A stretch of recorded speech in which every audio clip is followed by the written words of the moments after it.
So we've covered off really nicely there, just some of the elements of the second phase of this, which is going to be the monitoring and the maintenance of the system. And as you touched on, Julia, yes, there's a mandatory at least annual requirement, but really don't be expecting this to be a pick it up once a year and check how it's working. There's going to be a lot more to this in terms of the way that you iterate on that quality management system. Is going to be a bit more agile in terms of the way that we actually think about the updating and the maintenance of it.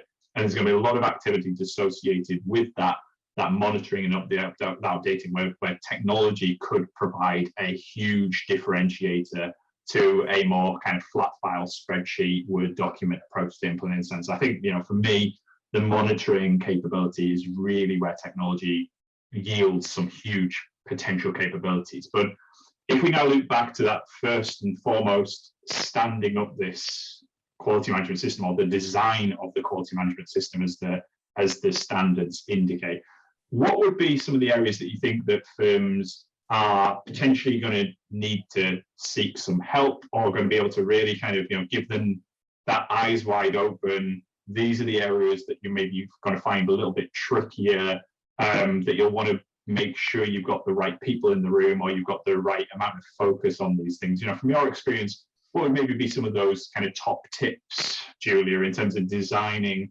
that and implementing a system of quality management?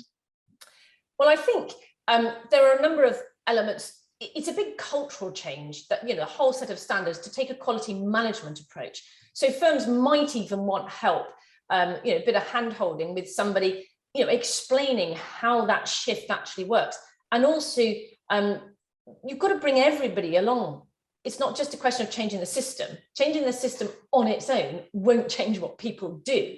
So it's a bit of a change management program that normally involves training, and training doesn't necessarily mean just sitting in the classroom and having slides thrown at you, but training in terms of everybody in the firm understanding what you're trying to achieve with a quality management system, how even their role, whatever their role is, they could be the most junior person, the most senior person, how does their role contribute to quality? So I think there's that cultural piece around the idea of a quality management system.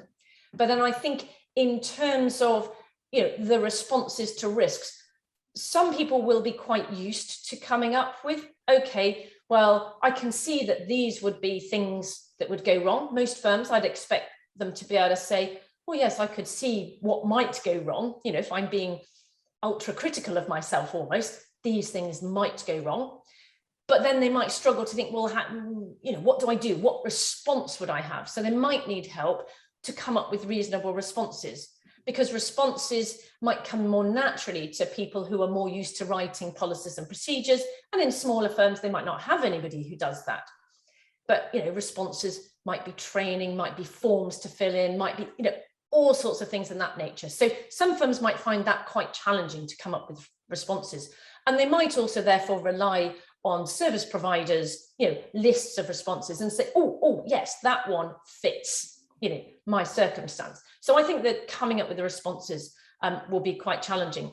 And in the monitoring side of things, tracking and monitoring, doing cold file reviews or peer reviews, those sorts of things, and then doing root cause analysis.